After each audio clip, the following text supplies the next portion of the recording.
Добрый день, мои дорогие зрители! Сегодня речь пойдет о нашем кишечнике. Вообще наше общее самочувствие зависит от многих факторов, в том числе и от того, как работает наш кишечник.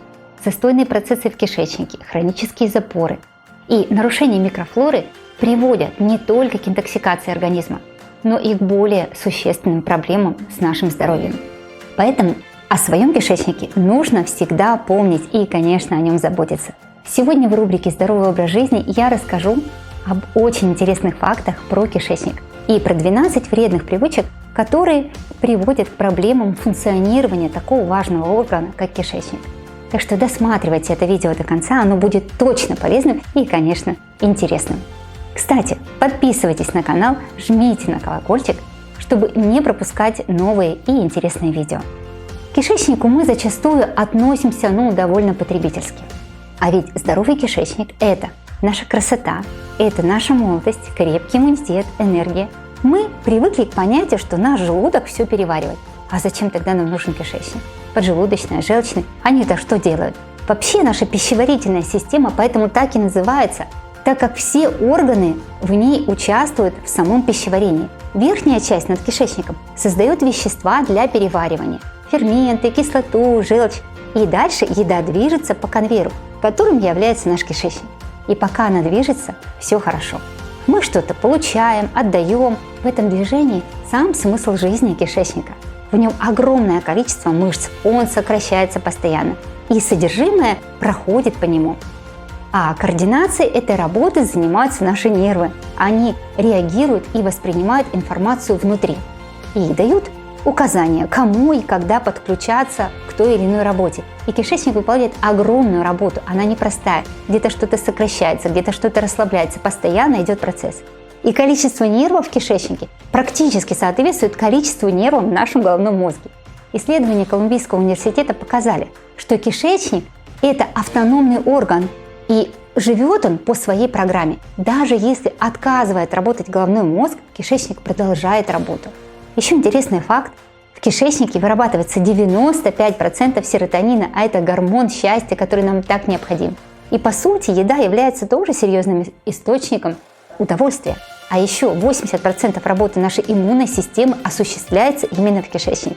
Также кишечник принимает участие в принятии наших разных решений, направляет сигнал в центральную нервную систему о токсичности еды и при поступлении патогенов запускает процесс очищения.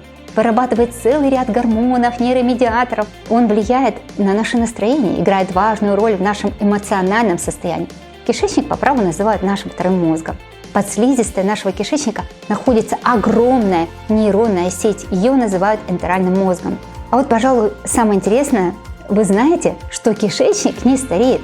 Он имеет схожий вид, что у маленького ребенка, что уже у взрослого человека. То есть в течение всей жизни. Его структура может оставаться одинаковой, но только в случае, если его поддерживать и, конечно, ему не вредить. Она довольно прочная, но часто наша слизистая оболочка подвергается воздействию агрессивной среды. Тогда процесс ее восстановления и обновления замедляется, и запас прочности у каждого индивидуальный. А мы частенько сами делаем так, что наш кишечник становится уязвимым. Вот просто ведем неправильный образ жизни, кушаем не ту еду. И наши привычки, которые очень сильно влияют негативным образом. А если эти привычки вредят кишечнику, то они также очень негативно воздействуют на все наше тело. Так какие же привычки вредят работе этого важного органа? Давайте разбираться. И первое – это быстрый прием пищи. Если вы пережевываете пищу быстро, пищеварительная система не успевает выделять необходимые ферменты для расщепления еды. И после быстрого приема пищи появляется вздутие, изжога, диарея, кислотный рефлюкс, расстройство, газы, тошнота и так далее. Пережевывать пищу нужно до образования кашицы. И это не просто, но это точно того стоит. Когда мы быстро глотаем, пища не только трудно переваривается, но и за счет этого мозг не получает сигнал о сытости, и для этого приходится съесть гораздо больше. При этом каждый раз еще и растягиваем наш желудок.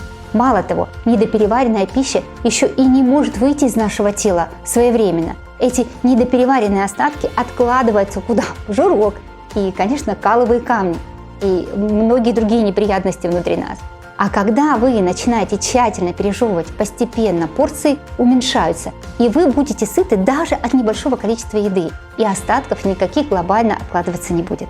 Так что жевать – это серьезная задача. Нужно жевать всегда, долго, тщательно. Вторая вредная привычка – это как раз переедание. Частично я уже рассказывала об этом моменте. Переедание к чему ведет? К скоплению недопереваренных остатков пищи. Вот еще что. Нужно обратить внимание, если вы постоянно переедаете, то органы пищеварения работают с перегрузкой. Это повышает риск сбоев в работе желудка и кишечника за счет того, что для переработки большего количества пищи организм затрачивает больше ресурсов и, конечно, времени. Соответственно, у него нет времени на восстановление. Кстати, как следствие переедания избыточный вес. При этом риск развития проблем с кишечником значительно повышается даже при небольшом превышении от нормального значения веса. Это тоже уже достаточно большой риск. Так что нужно сделать все, чтобы не переедать и не копить себе лишние килограммы. Третья губительная привычка – это потребление большого количества сладостей.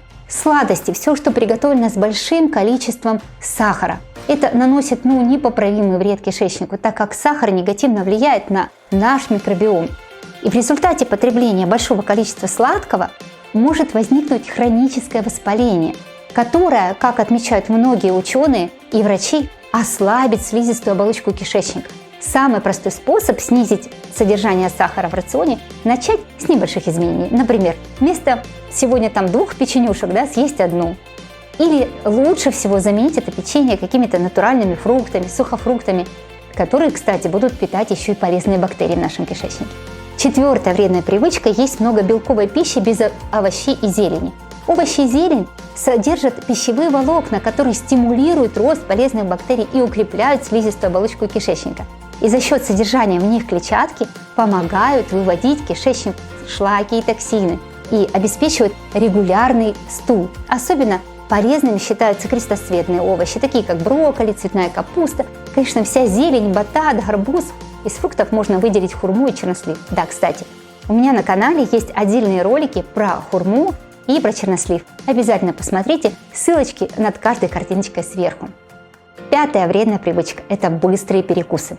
Привычка перекусывать на ходу ведет к перееданию и стрессу, что может вызвать проблемы с самим пищеварением. В этом случае организм переходит в режим «сражайся и беги», который отключает процесс пищеварения для расстановки приоритетов в борьбе со стрессом.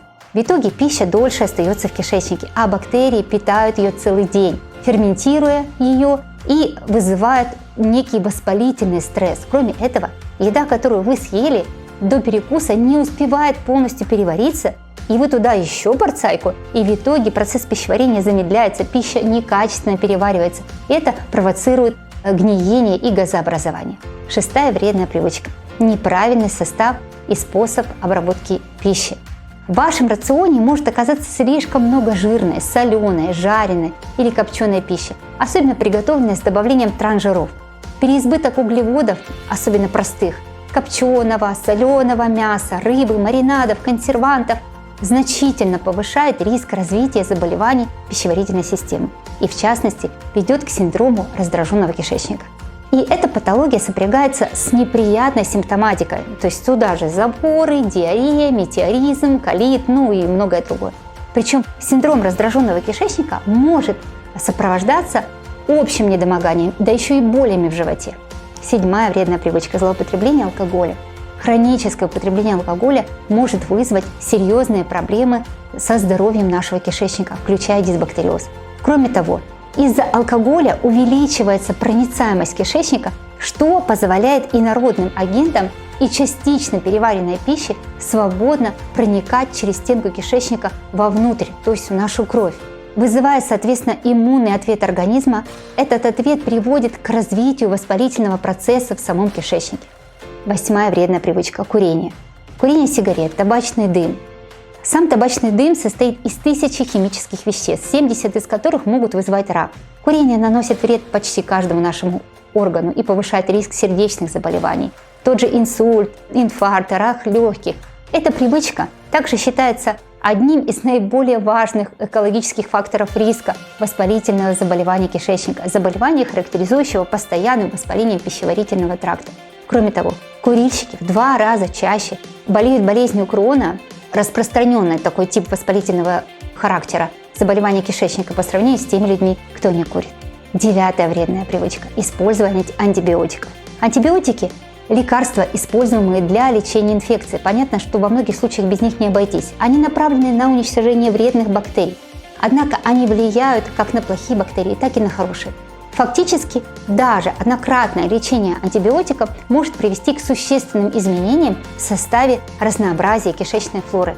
Антибиотики обычно вызывают снижение количества полезных бактерий, такие как бифидобактерии, лактобактерии, и, как правило, могут одновременно увеличивать количество вредных бактерий, таких как кластридиум, и провоцировать рост грибковой флоры. После приема дозы антибиотиков считается, что большинство бактерий возвращаются через 1 или 1-4 недели, но их количество часто не возвращается к прежнему уровню. При этом нужно еще и разбираться, как же его возвращать. А вообще у меня на канале есть обзор природного антибиотика кора муравейного дерева, который не приводит ни к каким побочным последствиям, так как это целиком органический продукт. Посмотрите обязательно это видео и берегите свой кишечник. 10-я вредная привычка – это находиться в постоянном напряжении. Зачастую нарушенное пищеварение может быть связано с перенапряжением нашей нервной системы. В организме, испытывающем стресс или нервное напряжение, происходит спазм капилляров, в данном случае капилляров желудка и кишечника. Это препятствует выделению слизи, защищающей слизистую оболочку. Желудочный сок раздражает слизистую и ткань желудка, что приводит к образованию язвы и, следовательно, к развитию язвенной болезни. Кроме того, стресс вызывает нарушение баланса микрофлоры кишечника. Это может приводить к развитию дисбактериоза. Еще в момент стресса нарушается сама перистальтика кишечника. Пищеварительная система, в том числе кишечник, напряжены, и это способствует задержке стула. И это очень опасно, так как токсины, вместо того, чтобы выйти наружу, всасываются через стенки кишечника в нашу кровь. 11-я вредная привычка – это недосыпание. Хороший сон очень важен для нашего здоровья в целом, а недосыпание связано со многими заболеваниями, включая ожирение, болезни сердца. Сон настолько важен, что у тела есть свои собственные часы, известные как циркадный ритм. Это 24-часовой внутренний таймер, который влияет на мозг, на тело, на гормоны. Они, в свою очередь, могут держать все состояние бодрствования, но также могут и сказать вашему телу, когда пора спать.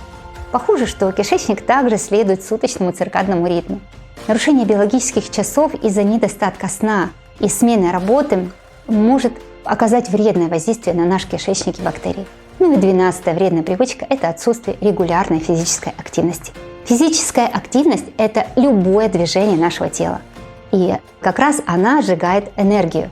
Прогулки, садоводство, плавание и езда на велосипеде – все что угодно.